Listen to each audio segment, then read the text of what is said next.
ल दाजुभाइ तथा दिदीबहिनीहरू फेरि पनि आज हाम्रो नयाँ दिनमा हामी नयाँ ठाउँमा जाँदैछौँ। नयाँ ठाउँमा चाहिँ हाम्रो यही पार्क रहेको छ। यो पार्कलाई चाहिँ पिम्बल्स पार्किङ हो कि भन्दै चाहिँ स्विडिस भाषामा, जुन चाहिँ एकदम रमाइलो थियो। वरिपरि जङ्गल बिचमा पार्कहरू जस्तो बनाएको थियो, जहाँनिर चाहिँ मान्छेहरू बसेर पिकनिक सिकनिक मनाउने टाइपको होइन, सेको बारबिक्यू सारबिक्यू हानेर बस्न मिल्ने खालको थियो। अनि यहाँ चाहिँ फ्रिक्वेन्टली कन्सर्ट पनि हुँदो रहेछ त्यो पार्कभित्र चाहिँ। तर आज चाहिँ म यो पार्कभित्र छिरेन, किनभने मलाई त्यो रोडको नजारा नै आनन्द आयो, पुग्यो मलाई। हामीले बाटोमा आउँदै जाँदै गर्दाखेरि यो बिल्डिङ देखेँ। यो बिल्डिङ चाहिँ अलिक टाढैबाट देखिन्थ्यो कि, यो चाहिँ अलिक अग्लो देखिन्थ्यो। अनि यो चाहिँ आखिरमा के चाहिँ रहेछ त यो भनेर निहाल्न चाहिँ म एकदम नजिकै आएँ।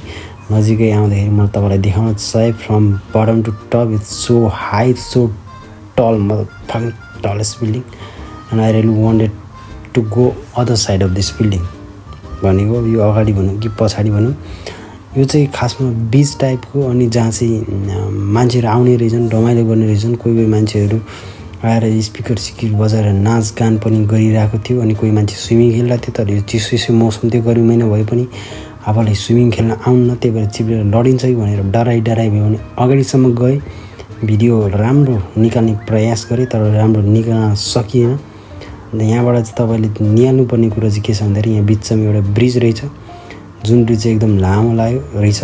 मलाई जहाँसम्म चाहिँ यो ब्रिज चाहिँ कोपनहेगन जाने ब्रिज हुनसक्छ है, नट स्योर। यसै गरी यो अर्को एङ्गलबाट पनि तपाईँले यो नजारा देख्न सक्नुहुन्छ, एकदम फ्यान्टास्टिक होइन, एकदम बवाल भ्यू। इङ्ग्लिसमा एउटा वर्ड छ, त्यसलाई के भन्छ मैले बिर्सेँ अहिले, बवाल मजा। इमेजिन त्यो बिल्डिङको टाउकोमा बसेर बिहान तपाईँको जुरुक्क उठ्यो अनि मासला कालो कफीमा कडा चिनी नहाले खाएर यो बिहे गर्दा त मर्छ नि मान्छे। अनि सक्का लगाएर बाटोमा फेरि घर आउने बेला म यो पार्कमा पुगेँ। यो पार्क पनि रमाइलो रहेछ। यो पार्कमा चाहिँ धेरै जस्तो मान्छेहरू कुकुर सुकुर डुलाउने एक्टिभिटिजहरू रहेछ, तर म चाहिँ आफै डुल्न आएको थिएँ। अनि बाटोमा आउँदा फेरि मैले अर्को सहर छिरेको बेलामा यो बिल्डिङ देखेँ। यो बिल्डिङ मलाई एकदम मजा लाग्यो, किनभने यो बसन्तपुरको जस्तो भाइब दिने खालको थियो। तर ठ्याक्कै त्यस्तो दिँदैन यसले, तर त्यस्तै थियो। त्यही भएर चाहिँ मलाई यो मन पर्यो। मलाई यो ठाउँ मन पर्नुको अर्को कारण भनेको यहाँको रोडहरू चाहिँ अलिक साँघुरो थियो क्या।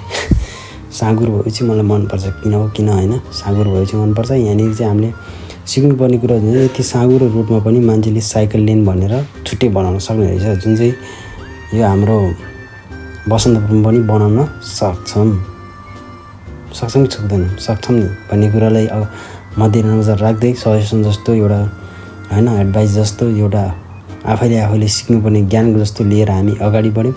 अगाडि बढ्दाखेरि हामीले के कुरालाई ध्यान राख्नु भन्दाखेरि, अब ल काठमाडौँ त बनेन, ल ठिकै छ, अझै पनि काठमाडौँमा यति धेरै अनटच ठाउँहरू छ कि जहाँ चाहिँ बिल्डिङहरू, सहरहरू, घरहरू कम छ। त्यसलाई चाहिँ हामीले पढ्नुपर्ने हुन्छ। तर अब काठमाडौँ त छोडिदिउँ ल, बिग्रियो त्यो ठाउँ भनेपछि अरू ठाउँ छ हामीसँग, भक्तपुर छ, ललितपुर छ, कृतिपुर छ, पोखरा छ, रामेछाप छ, के छ। त्यसलाई चाहिँ हामीले यही तरिकाले प्लान गर्न सक्छौँ भन्दै म घरतिर आएको। घरतिर आउने बेलामा फेरि सधैँ चाहिँ आज पनि आकाश कालो अँध्यारो भइसकेको थियो। आजलाई यति नै, हस् त, नमस्ते, टाटा, बाई।